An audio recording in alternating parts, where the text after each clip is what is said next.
안녕하세요. 김규현입니다. 이번 시간에는 쉽게 배우는 시사와 상식을 가지고 하나하나 설명을 드리려고 하는데요. 이제 정치, 경제편, 그 다음에 법률, 의학편, 그리고 인문학, 사회, 그리고 문학까지 이렇게 쭉 이어서 설명을 드리려고 합니다. 우리가 이제 대화라든가 아니면 신문을 읽어볼 때 사실은 그런 용어 때문에 어려워서 막힘이 생기거라든가 또는 이제 대화를 하거나 이럴 때 어떤 그 여러 가지 장르에 대해서 정확히 인지를 하지 못하기 때문에 그런 단어가 안 나와서 애를 먹는 경우가 많지 않습니까? 그래서 이번 시간에는 쉽게 배우는 시사와 상식, 말 그대로 깊이 들어가는 게 아니고 조금 더 이제 자팍다식하게 다양한 학문을 이렇게 고루고루 가장 필요한 필수 용어들만 접할 수 있는 그런 방식으로 제가 설명을 하나하나 재밌게 구체적으로 드리도록 하겠습니다. 먼저 첫 번째 시간에는 쉽게 배우는 정치와 경제를 가지고 말씀을 드리겠습니다. 자, 그렇다면 이제 두 가지가 중요한데 어떤 학문을 좀 이렇게 재밌게 배우려면 두 가지가 필요합니다. 하나는 원리에 대해서 이 정치가 어디서 유래가 됐고 어떤 의미를 가지고 이 말이 이제 탄생이 됐는가, 그리고 어떤 흐름을 가지고 역사적 그런 거라든가 아니면 어떤 흐름들이 있거든요. 그래서 그런 흐름과 원리를 좀 정확히 아시면은 굉장히 쉽게 그리고 재밌게 터득할 수가 있다는 점도 제가 말씀을 드릴 수가 있겠습니다. 자, 정치의 사전적 의미부터 한번 말씀을 드리려고 하는데요. 자, 여기 나온 것처럼 정치의 사전적 의미는 나라를 다스리는 일이에요. 더 쉽게 얘기해서 국가의 권력을 획득하고 유지하며 행사하는 일이다. 예, 그래서 나라와 관련이 돼 있고 권력과 관련이 돼 있다. 이렇게 좀 이해를 하시면 편할 것 같아요. 그렇다면 이제 두 가지가 중요하겠죠. 가장 중요한 게 바로 정치에서 이 나라, 그러니까 권력에 해당되는 거, 어떤 식으로 권력이 분립돼 있냐 또는 권력을 지배하는 체제가 1인이냐 아니면 좀 나눠져 있느냐, 이 부분이 이제 중요한 거고, 또 하나는 그렇다면 이제 권력을 갖게 하기 위해서는 선거라는 게 필요하겠죠. 예, 이런 선거의 종류라든가 그리고 어떤 식으로 그 선거가 이루어지는가, 이런 부분을 이제 알면 정치에 대해서 어느 정도는 꿰뚫을 수 있지 않을까라는 생각을 해봅니다. 자, 하나하나 짚어보도록 할 텐데요. 여기 나오는 그 용어들이 있습니다. 근데 빨간색은 이제 굉장히 중요한 용어들이고요. 이게 한 40개 정도 되거든요. 정치 용어의 핵심적인 부분들인데, 그리고 이제 중간중간에 좀 시간이 이제 되면은 자연스럽게 제가 또, 검정 부분도 말씀을 드리도록 하겠습니다. 중요한 게 이제 눈여겨보실 부분이 바로 빨간색 부분, 중요하다라고 말씀을 드릴 수가 있습니다. 첫 번째 제가 정치 얘기를 했을 때 그 권력이 중요하다고 했잖아요. 권력을 지배하는 자가, 권력을 행사하는 사람이 바로 가장 그 1인이냐 아니면은 조금 더 분산돼 있냐, 이 부분을 말씀을 드리려고 하는데, 바로 그런 부분에 있어서 이 대통령제와 의원제 또는 의원 내각제, 이렇게 나눌 수가 있다라는 거죠. 대통령제는 뭐냐면, 그러니까 대통령이 통치를 하는 거예요. 나라를 통치하는 거, 권력을 갖고 있는 거. 그리고 의원 내각제는 대통령의 어떤 권력을 조금 더 분산시키기 위해서 의원들이 존재한다라는 개념으로 생각하시면 되고, 이 의원 내각제 같은 경우는 로마에 예전에 4세기 이후에 로마에서 그 공화정이라는 게 있었거든요. 그 원로원이라고 하는데 이제 거기서 좀 파생된 그런 개념이다라고 보시면 될 것 같습니다.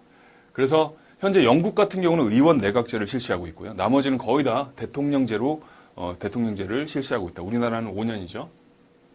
그리고 이 직선제와 간선제는 제가 선거 얘기를 해드리지 않았습니까? 그래서 직접적으로 선거를 통해서 선거를 할 수 있냐, 아니면 그것들이 이제 간접적으로 선거를 할 수 있냐라는 부분, 이런 부분이 이제 대의 정치랑 또 연관이 돼 있죠. 그래서 우리나라는 이제 직선제이죠. 직선제이면서 대통령을 직접적으로 선거구를 통해서 선거를 하지 않습니까? 예, 그런 식으로 이해를 하면 좋을 것 같습니다. 자, 그리고 이제 선거구는 뭐냐면 선거를 할 수 있는 지역을 얘기하는 거죠. 예를 들면 마포구에서 어디 갑구, 을구 막 이런 것들이 이제 선거구이고요. 정경유착은 정치와 경제가 유착돼 있다. 굉장히 나쁜 의미죠. 사실 이제 정경유착의 폐해가 굉장히 많죠. 왕정은 예전에 이제 대통령제를 얘기하는 거죠. 군주, 왕정 이런 식으로 이제 표현을 했었고요. 참정권은 정치에 참여할 수 있는 권리를 얘기하는 거고요. 자, 이 부분도 좀 중요한데요. 의결이라는 부분. 의결은 뭐냐면 토의나 회의 같은 데서 그 이제 찬반 투표에 붙이는 거예요. 쉽게 얘기해서. 그래서 찬성표가 많이 나왔을 땐 가결이 됐다라는 말을 쓰고, 부결은 뭐냐면 반대표가 많이 돼서 다수결에 의해서 그 의안이 채택되지 않았다라고 이제 설명을 할 때 부결이라는 말을 쓰죠. 보궐선거는 뭐냐면 우리가 이제 선거를 통해서 그 여러 뭐 의원이라든가 이런 걸 뽑았어요. 그런데 여러 가지 사정에 의해서 뭐 그게 이제 부패가 될 수도 있고 아니면은 뭐 여러 가지 사정에 의해서 다시 보충을 할 필요가 있거든요. 그래서 보궐선거는 보충선거다라고 이해를 하시면 편하실 것 같습니다. 여기 또 경선이랑 공천이라는 의미가 나오는데요. 자, 선거에서 우리나라 같은 경우는 이제 미국은 상원, 하원 이렇게 나눠져 있습니다. 근데 우리나라는 국회의원회에서 그 국회의원이 이제 입법부를 행사를 하는 거죠. 여기 나온 것처럼 이제 삼권 분립이란 말을 먼저 하자면, 우리나라에서는 이제 우리나라뿐만 아니고 대부분 그 입법부, 사법부, 행정부가 나눠져 있거든요. 왜냐하면 삼권 분립이 나눠져 있어야지 정확히 어떤 그런 연결고리라든가 또 부패라든가 이런 것들에 있어서 차단할 수 있는 부분도 있고 또한 보완을 해줄 수 있는 그런 범위도 있기 때문에 여기 나오는 협력 통치의 개념이다라는 부분에서 또 중요한 역할을 할 수가 있는데 입법부는 뭐냐면 그 법을 의결하는 기관이죠. 그래서 이제 국회를 얘기하는 거고요. 행정부는 그 살림을 해야 되지 않습니까? 돈을 가지고 이제 여러 가지 살림을 해야 되는데 그런 부분에서 이제 중요한 역할을 하는 거고 사법부는 국회에서 입법을 그러니까 법을 통과를 한 걸 가지고 정확하게 이제 재판을 하고 뭐 심리를 한다라는 개념으로 이해를 하시면 좋을 것 같습니다. 근데 이제 경선은 뭐냐면 경선과 공천이란 말이 있는데 공천은 공개 추천을 얘기하는 거예요. 그러니까 어떤 사람이 그 선거구에 나와서 선거를 통해서 이제 국회의원이 되려면 그 사람을 이제 추천을 해야 되지 않습니까? 당에서 추천을 해야 돼. 여당이든 야당이든. 네, 그런 개념으로 이해를 하시면 되고, 경선은 선거에 경합하다. 선거에서 이제 그 누가 이제 뽑히는 거에 대한 다툼을 하다 경합하다라는 개념이죠. 그래서 보통 공천을 통해서 경선에 나가다. 이런 말을 쓰는 거죠.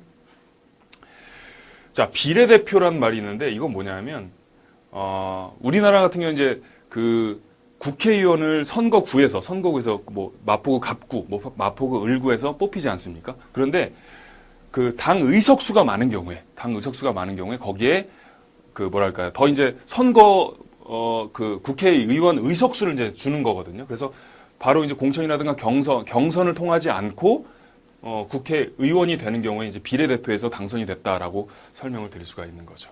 네, 그런 부분도 좀 이해를 하시기 쉽게 생각하시면 좋을 것 같아요.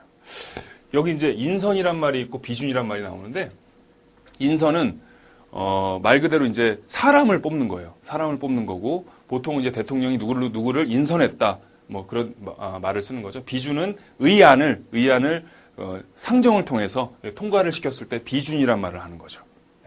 그래서 이건 사람에 해당되고 이거는 의안에 해당된다라고 생각하시면 좋을 것 같습니다.